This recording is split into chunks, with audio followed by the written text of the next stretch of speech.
الصلاة والسلام عليك يا رسول الله وعلى آلك وأصحابك يا حبيب الله. الصلاة والسلام عليك يا نبي الله وعلى آلك وأصحابك يا نور الله. درود پاک پڑھنے کے بے شمار فضائل و برکات ہیں. رسول اللہ صلی اللہ تعالی علیہ وسلم نے ارشاد فرمایا من صلی علی فی یوم 100 مرۃ قضى اللہ له 100 حاجۃ 70 منها لآخرتہ و30 منها لدنیا. آقا فرماتے ہیں جس نے روزانہ مجھ پر 100 مرتبہ درود بھیجا اللہ عز و جل اس کی 100 حاجات پوری فرمائے گا. 100 درود پاک 100 حاجتیں پوری ہوں گی. اور فرمایا ان میں 70 آخرت کی اور 30 دنیا کی حاجات ہوں گی. اے میرے بیٹے اسلامی بھائیوں، ذرا آپ چاہتے ہیں آپ کی دعائیں قبول ہوں، آپ چاہتے ہیں آپ کی حاجتیں قبول ہوں، آسان ہو جائے تو درود پاک پڑھیے. الحبیب صلی اللہ تعالی علی محمد صلی اللہ علیہ وسلم. دعا یہ مومن کا ہتھیار ہے. مگر آج بڑا عجیب معاملہ ہے کہ دعا میں ہمارا وہ کنسنٹریشن نہیں ہوتا، دعا میں وہ توجہ ہی نہیں ہوتی.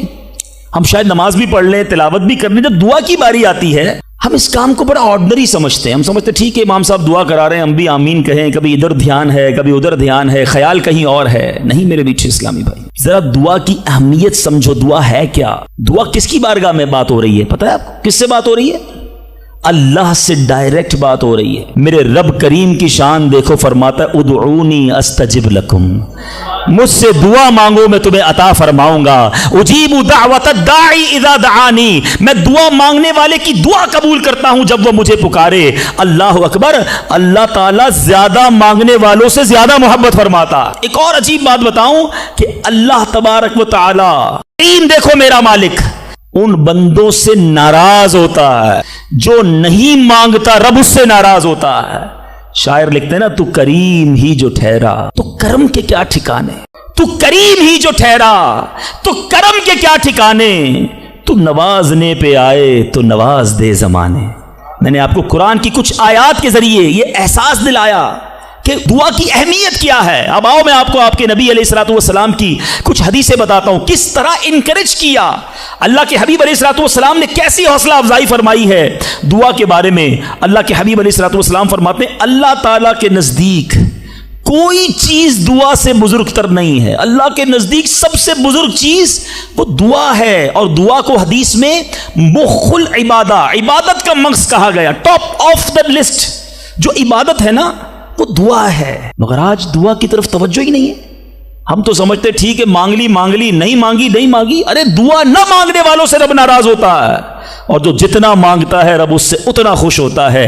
میرے میٹھے اسلامی بھائیوں، اللہ فرماتا ہے، سنو حدیث قدسی ہے، اے فرزند آدم تو جب تک مجھ سے دعا کرتا رہے اور میرا امیدوار رہے گا میں تیرے گناہ کیسے ہی ہو معاف فرماتا رہوں گا اور مجھے کچھ پرواہ نہیں ہے. جب تک مانگو کہ رب عطا فرمائے گا. ہم بڑے نادان ہیں. پرابلم یہ ہم بڑی جلدی مچاتے ہیں. یار اتنے دنوں سے دعا کر رہا ہوں مسئلہ ہی حل نہیں ہو رہا ہے. میں نے دعا کی یا اللہ کاروبار میں برکت دے دے، کل بھی 5000 کی بکری ہوئی، آج بھی 5000 کی، کوئی اضافہ نہیں ہے. جناب میں دعا کرتا ہوں یا اللہ صحت دے دے، شوگر لیول کم ہی نہیں ہو رہا. میں دعا کرتا ہوں یا اللہ بیٹا دے دے، بیٹا مل ہی نہیں رہا. میں انشاءاللہ اور بھی باتیں اس میں عرض کروں گا، میں صرف ابھی اس حدیث کو کلیئر کر دیتا ہوں. میں آپ سے پوچھنا چاہتا ہوں، آپ نے دعا کی کہ یا اللہ میرے کاروبار میں برکت دے دے. آپ کی جو سیل تھی وہ ایز اٹ از رہی، لیکن آپ کی دکان میں آگ لگنے والی تھی، آپ کی دکان میں ڈکیتی ہونے والی تھی. آپ نے دعا مانگی، اللہ نے اس بلا کو روکنے میں لگا دیا. سچ بتاؤ پیسے تھوڑے بڑھ جاتے اچھا تھا، یا دکان میں آگ نہ لگی یہ بڑا کرم ہو گیا. میں نے گھر سے نکلنا تھا، میرا ایکسیڈنٹ ہونا تھا، ٹانگ ٹوٹنی تھی، میں نے اللہ سے دعا کی تھی اللہ بیٹا دے دے، وہ دعا کو کنورٹ کیا گیا، میری ٹانگ بچ گئی، میرا ایکسیڈنٹ بچ گیا. بتاؤ یہ اللہ کی مہربانی نہیں ہے؟ پرابلم پتہ ہے کیا ہے؟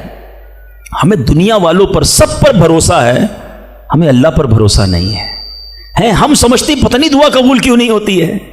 دعا کے آداب میں لکھا ہے کہ اللہ اس بندے کی دعا قبول نہیں فرماتا جو دعا کی قبولیت میں جلدی مچاتا ہے، جو کہتا ہے جلدی قبول ہو جائے، بس آج ہی قبول ہو جائے.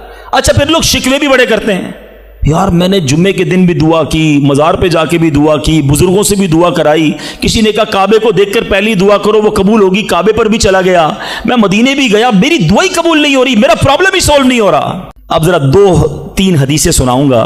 یہ ساری غلط فہمیاں, یہ سارے مسکنسیپشن اگر آپ توجہ سے سنیں گے تو دور ہو جائیں گے. اللہ کے حبیب علیہ الصلوۃ والسلام فرماتے ہیں دعا بندے کی 3 باتوں سے خالی نہیں ہوتی. 3 میں سے کوئی ایک بینیفٹ لازمی ملتا ہے. آقا فرماتے ہیں یا تو اس دعا کے بدلے گناہ بخش دیا جاتا ہے, یا اس میں جو مانگتا ہے وہ مل جاتا ہے, دنیا میں جو مانگا وہ مل گیا. سیکنڈ یہ آپشن ہے. تیسرا فرمایا کہ اللہ اس کے لیے اس دعا کا ثواب جمع کر دیتا ہے. حدیث کے الفاظ ہیں جب بندہ قیامت کے دن جا کر اتنی ساری نیکیاں دیکھے گا, پہاڑ جتنی, تو عرض کرے گا مولا یہ کام تو میں نے نہیں کیے, کدھر سے ہوئے؟ ارشاد ہوگا یہ تیری وہ دعائیں ہیں جو دنیا میں قبول نہ ہوئی تھیں, اس کا ثواب ہم نے جمع کر دیا ہے. بندہ قیامت کے دن تمنا کرے گا کاش میری دنیا میں کوئی دعا ہی قبول نہ ہوتی, اتنا اجر, اتنا ثواب. تو اس کا مطلب کیا ہوا کہ دعا مانگتے وقت کنجوسی نہ کیا کرو.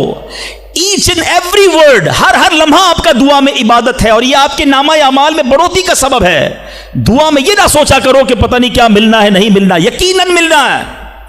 اب دوسری حدیث سنو. دنیا میں کسی پرائم منسٹر, کسی صدر, کوئی بڑے بادشاہ سے بات کرنی ہو, ہمیں یہ پریویلیج نہیں ملتا, ہمیں یہ آسانی تھوڑی کہ ہم ڈائریکٹ کسی سے بات کر لیں. اپوائنٹمنٹ لینا پڑتا ہے, ٹائم بڑی مشکل سے ملتا ہے, غریب آدمی کو تو ملتا بھی نہیں, بہت بڑی سورس بھی لگائیں. اچھا جناب 2 مہینے بعد آپ کی باری آئے گی, 2 منٹ بات کر سکیں گے آپ, 3 منٹ سے زیادہ بات نہیں کر سکیں گے. یعنی دنیا والوں کے پاس جا کر ٹائم لینا ڈیفیکلٹ. جو ساری کائنات کا مالک ہے, جو احکم الحاکمین ہے, جو رب العالمین ہے, ارے دنیا کا کوئی بندہ چاہے اس سے بات کرنا اٹھائے ہاتھ اور مانگنا شروع کر دے. کوئی اپوائنٹمنٹ نہیں, کوئی سیکرٹری نہیں, no buddy between you and your اللہ.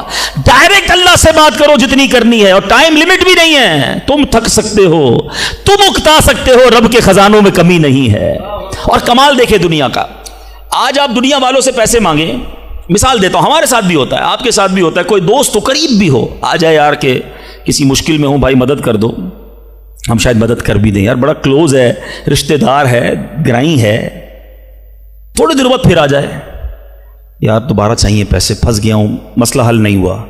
اب شاید جیب میں مشکل سے ہاتھ جائے, لیکن یار دوست ہے, چلو دے دو. تیسری بار آ جائے, یار یہ تو مانگنے والا ہو گیا ہے, بار بار آتا ہے. چوتھی بار آ جائے تو موبائل اس کا اٹھنا بند ہو جائے گا.